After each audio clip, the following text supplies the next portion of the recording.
there a moment where you first engaged with design on your own without maybe realizing what you were doing? Yeah, that's the moment. Yeah. The Christmas card moment with my father when I was about 5, 6.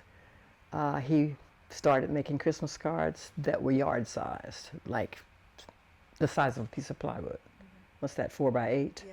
Yeah, so it would be 2 4 by 8 pieces of plywood in the yard, set at an angle that we had worked on in his wood shop with a jigsaw. And I was his painter. I was his head painter.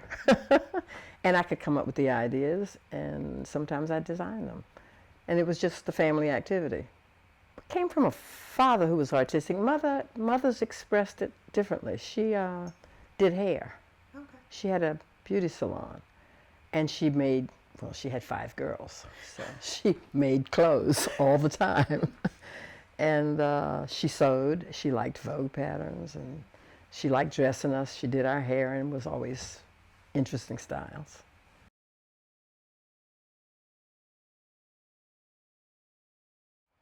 Going to graduate school, I was about the same age as a lot of my teachers.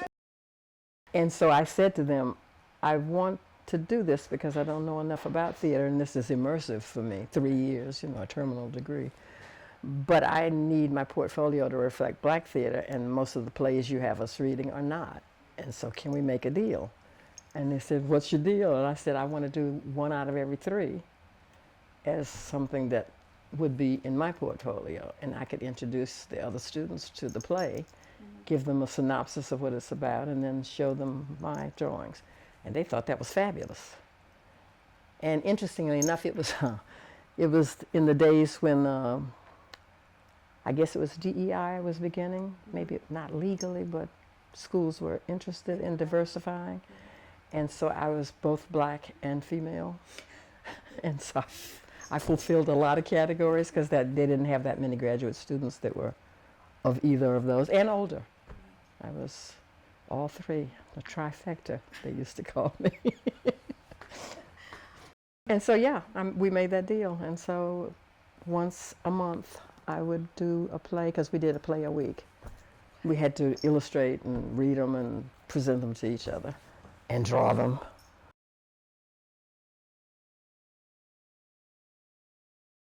I would have to work backwards on that. The most impactful part was traveling with Black Nativity. Hazel had adapted Langston Hughes's Black Nativity, which is a sort of a Christmas story retelling.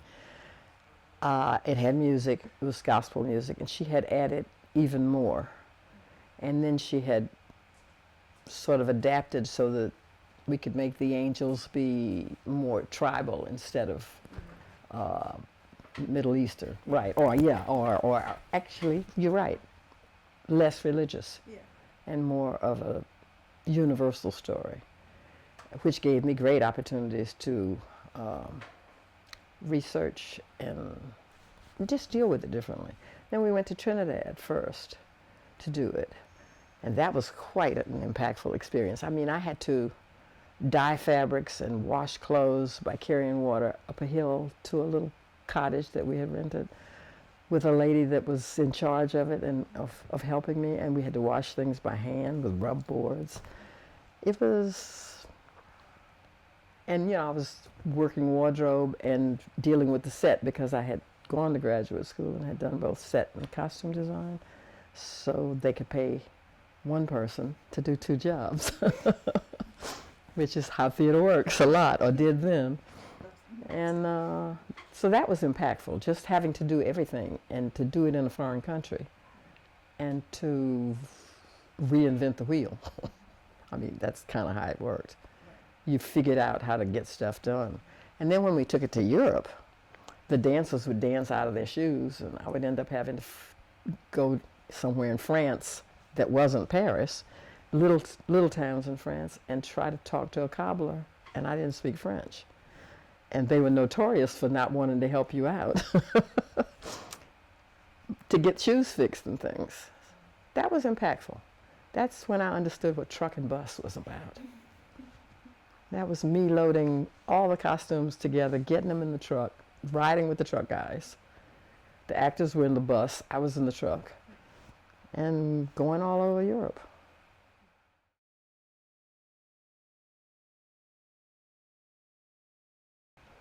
Well, Black Nativity was a good one to use as an example because it was easy to put gospel into that. There are a lot of gospel music that centers around Christ and the birth of Christ. A lot of songs. So, and they were already a part of the Black Nativity script that Langston Hughes had done. Although he had a choir sing it, it wasn't always the actors.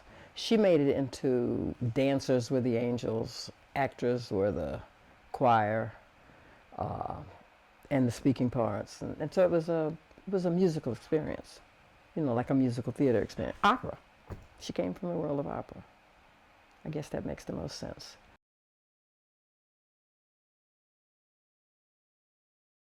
I think the director leads that or guides that. I read the play a lot until I almost know everything about it. And then the director starts talking about what they see or how they want to function.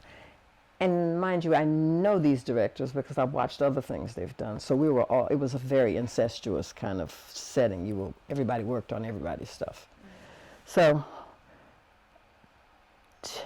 I found that I could tune into somebody else's vision. If they had an idea, it sparked me having ideas. And then I liked research. So visual research for sure.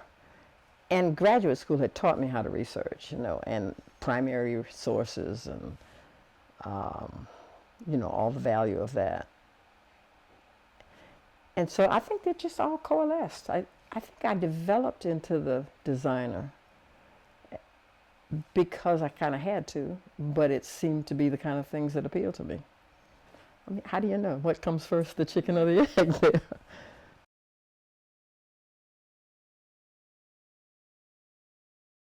When they figure out who they are because of the costume, that happens.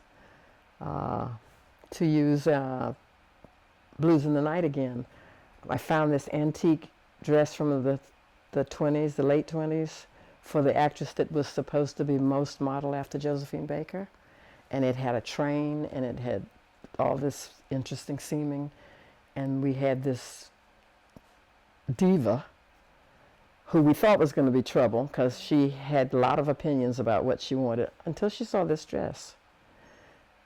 And she looked at it, and we got her all ready and put it on her, and she turned around and saw the train and reached down and grabbed it and put her finger through the loop, which was there, and made this move. And she said, "Oh, I can work this dress." And we looked at each other and said, "Yeah, we bet you can." And she did. She figured out who she was from that dress. Before that, she was just kind of trying to figure out, okay, I see your drawings and your collages, and I understand where you're trying to take it, but I don't think she knew who it was yet until she saw that dress.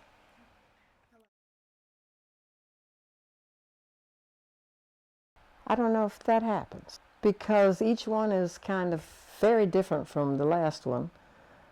Although I've done fences, for instance. I've done fences 5 times now.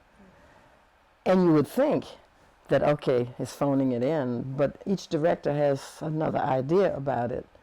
And then the actors come with their own attitudes about it. The last time I did fences, the father was not mean.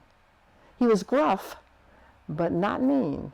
And at one point, he cried. He held his son's shoulders and cried about the fact that he didn't want him to be hurt by not being chosen to play the game, because he was passed over as a baseball player.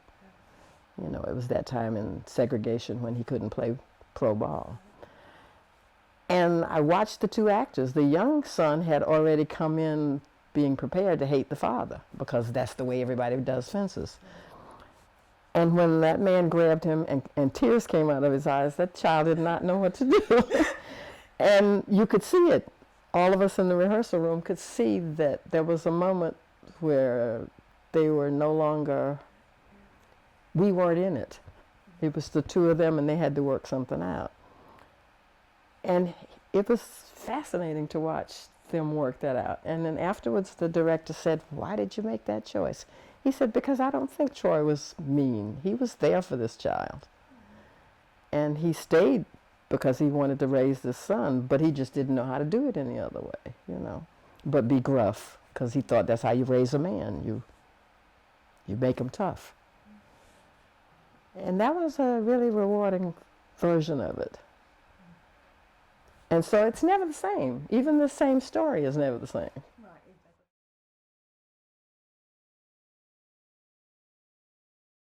Oh, yes. It was always trying to tell any life situation story from the Black point of view. Neighborhoods, community, leaders, situations that leaders would get themselves into.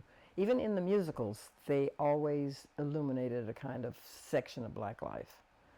And that was important to us, because when you would see it in mainstream media, it never felt authentic. It felt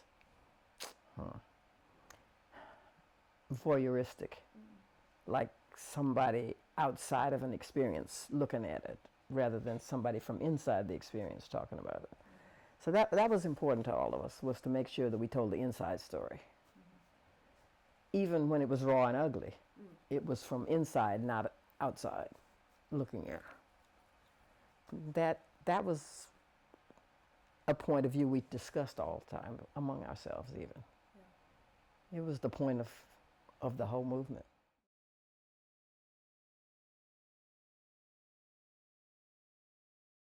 To me, it's wonderful. Yeah, I go to theater as much as I can, you know, and movies too. It's moved into other areas. Even videos, which started to develop to support songs, became little mini dramas, you know, and they became theatrical. Some of my friends who were directors started directing videos because they could turn it into a musical theater. Well, yeah, and money too. But, you know, Spike Lee, for instance. You've seen Spike's latest movie. He uses New York, uses the subway. I mean, it's a difficult film, physically, because they're jumping off of subway trains and in a parade, and with live musicians and people getting on and off the subway. It's loud, crowd handling to the max. Very exciting, but it tells the story. A very good story, very well. Find a theater company and attach yourself to them and do whatever they need. Because you really need, unless you're going to go to graduate school, which is immersion, which is what I did, because at 36 I didn't know enough theater. And that was 3 years of nothing but theater all the time, every day. And you slept on piles of laundry under the sewing machines sometimes. Is to attach yourself to a theater group. They'll put you to work. If you attach, they will put you to work, and you will learn everything you need to know, because you will be doing it, you know, because do it. Maybe that's the practical advice, do it.